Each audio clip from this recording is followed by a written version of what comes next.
One of the primary uses of the Raspberry Pi 3 is for retro gaming, and there's a lot of retro gaming style cases out there, but not a lot of Game Boy cases out there. So this is a cool little Game Boy style case. Now, it's not like a lot of these NES and SNES cases that are more like a clone of the mini systems.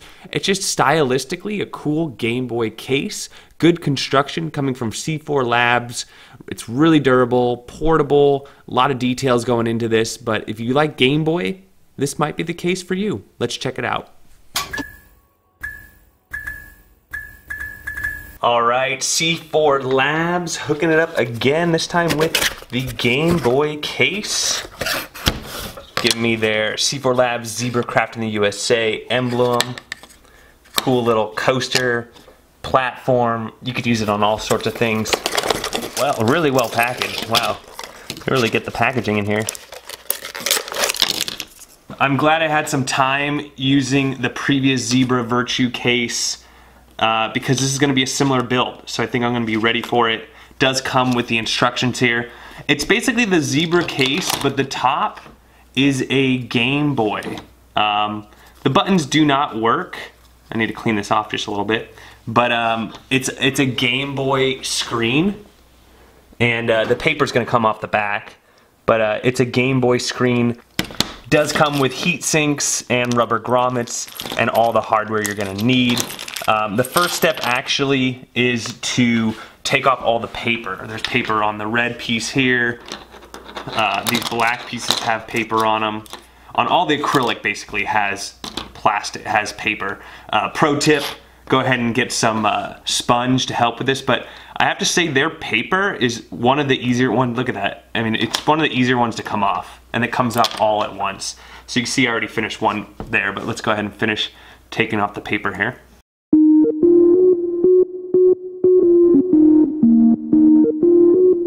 So, we've got all of our paper removed. We got lots of brackets here. I'm just gonna stack these all up. And then we got the back plate. You can figure this out pretty. The micro SD has to go there, and then the RAM port has to line up. So it could be like this, or like this. And you can see right there, it doesn't work like that. So this is the way it's gonna be. So the side that says Made in USA is gonna be facing down. The other thing you wanna do is go ahead and get your screws and these rubber grommets.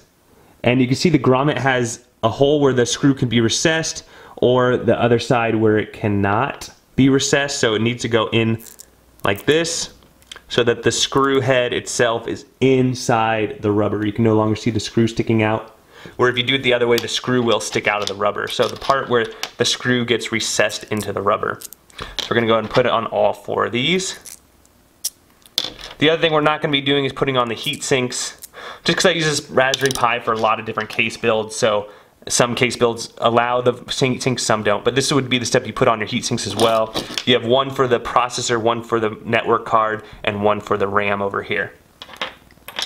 Alright, so now we just got to put these in. You put the screws underneath, and we're going to build from the bottom up. First piece is, one of the pieces is going to be the thicker piece, and it's going to stack up with the micro SD card. So you can see it's going to go just like this because the micro SD slot lines up just fine. You're going to have that little piece missing towards the wall mount openings. Next is the really thin layer. That's going to go like this, where you're going to have this longer piece on the right rear part. Now it's saying you want the Pi and the faceplate. I find the easiest way to do this is put the faceplate on the Pi, get that on there securely, and then drop it into place. The reason why I know this is correct is because the micro SD slot's on the bottom, and it kind of floats in there. It's pretty secure, and it goes right in there, and it's kind of a snug floating fit. It doesn't jump out. Once it's in there, it's really tight. You know, I can't knock it out of there very easily. Once you do that, we now have the two left pieces. So the way we want to do that is 1 and then 2. You can see it's got a little slot here for the black acrylic piece that covers the ports. And then we got to do the other side, which goes clear first. Clear with the cutout for the black piece on the ports, and then another clear, and then the red one. Because the red is going to go along with this red piece here, which is identical to the two clear pieces, and now we have red all the way around. Alright, and then next we have the ports. This is only going to fit one way, just like this, so that's going to go on like that. And then we have the top of the Nintendo, and it's showing on the photo just like this. And there's the Nintendo top. And then last but not least is just get these little recessed screws in there. Set these up. Set these up. And then at this part, I like to flip it to get to the screws. Do the best you can. And then now I can push down on these and get them to connect. Okay, I got a connection there. I'll do a star pattern here. You might have to push down a little bit to get them to make contact. This is just a little. And then we do a little tighter. And this just presses all the layers together, gets those rubber feet to expand. And there you go. You see, we can now, if you had a heatsink here, the heatsink would just be flush.